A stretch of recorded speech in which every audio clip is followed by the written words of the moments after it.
Bakunda, Kolda, pour arriver dans la zone de Sukuta. C'était mon premier séjour en Casamance et mon premier contact avec le MFDC. C'est là où on a détruit la base rebelle de Sidi Badji à Bundialoum. Et après cela, on est revenu à la base. Parce que Bundiakeba, les paras et les commandos unités de réserve générale ne séjournaient pas en Casamance. Nous sommes pour des opérations ponctuelles, dès le Siwat, dans nos bases arrière. Opération, c'était quelque chose de particulier, parce que non seulement on est arrivé à Ziguinchor, même le commandant de zone ne savait pas qu'on était à Ziguinchor. Il a su au dernier moment. Et je me rappelle, il y avait le lieutenant Manangwad avec sa section à Barak-Bounao. C'est les coups de feu qui ont alerté. Il était au sport avec sa compagnie, à la base. C'est les paras qui opèrent à Bundialoum. Tellement on a fait dans la discrétion. Après 88, donc, je me suis retrouvé au bataillon en train de former un CAT2. Et rebolote 90. Et il y avait un officier qui devait venir à l'ENOA pour son poste de commandement. Nous disons pas bon, comme nous disons bon et comme nous disons bon matériel. Hein, au niveau de la première compagnie para, qui était commandée par le capitaine Moustapha Fall, pour me remplacer ce lieutenant qui était affecté à l'ENOA. C'est difficile. Mais quand je suis arrivé sur la position la veille, il a demandé à venir au niveau de Santiago Manjak pour que Madame remplace à Djirak. Entre-temps, j'avais pris le bateau et c'est le sous-lieutenant Khardiouf, aujourd'hui général, qui était venu me chercher à Ziguinchor. Il y a eu un petit tiraillement entre le commandant d'unité et le lieutenant, que le lieutenant Finalement, j'ai dit au capitaine, baille madame, parce que comme on doit faire l'école NOA, bon, ça ne sert à rien que nous fassions tiraillement, baille madame. Et j'ai été, son SOA, ou en tout cas un de ses sous-officiers, le capitaine Abou Ndiaye Moustik, est venu me chercher à Djirak, à Santiago Manjak, et en même temps prendre des ravitaillements.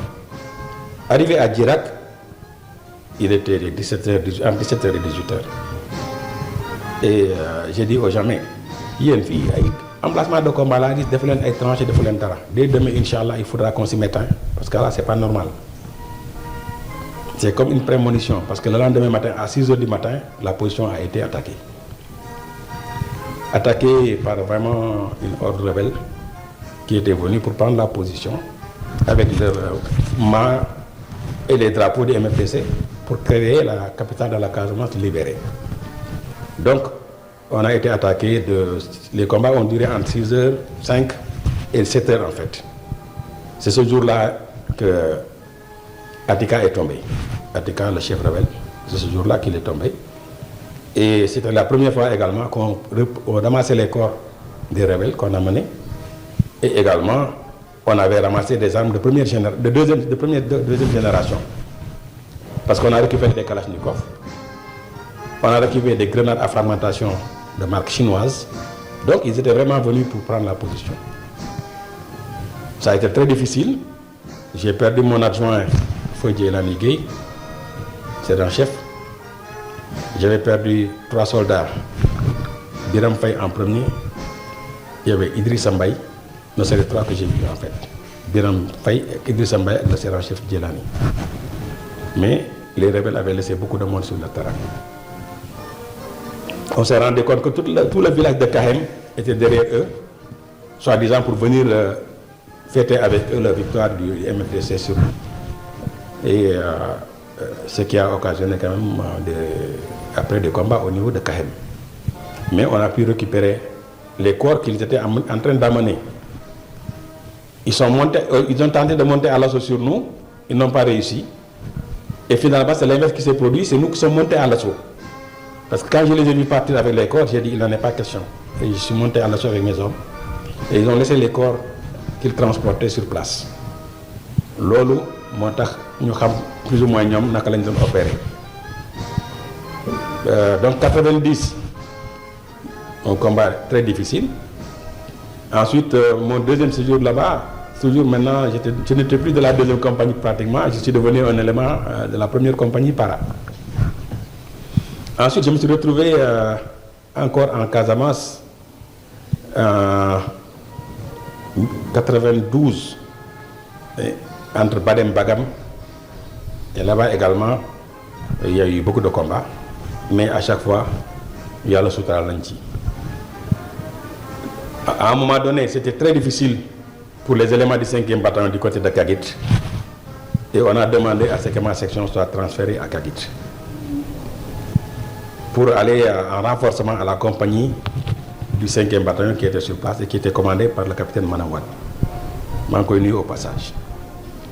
Quand je suis arrivé, toutes les nuits j'étais en patrouille. Il m'a envoyé toutes les nuits en patrouille. J'étais à une autre position, Cagnac, la Nekon, avec quelques-uns de ces gars, un groupe de combat de chez lui, plus deux groupes, mais 3 groupes de combat, on était donc une section renforcée là-bas. Et une fois, la position du capitaine Manawad a été attaquée parce qu'on lui avait dit qu'il y avait des rebelles dans le village. Il est sorti avec 8 hommes et ils l'ont isolé au marché. Bougnac là, au lieu de Cagnac, c'est Bougnac. Donc il a même dit que j'ai radio m'a dit Gawalway. Après j'ai arrêté, j'ai fait ma ñaar rak ma taxaw. Mané ko mais lan mo xew mu ne ma je suis isolé de mon PC. Au niveau du marché de Kagit, mais les gens sont autour de mon PC. Donc je suis sorti avec mes éléments. Je suis allé sur la position à Kagit. On est tombé sur une embuscade qu'on avait déjouée parce on connaissait les pistes, on avait pris un détour. Mais le soldat de première classe, Fallou Touré, a fait montre d'une grande bravoure. Moi, il y avait un HK-23 EBI, donc une arme automatique qui nous a sorti de ce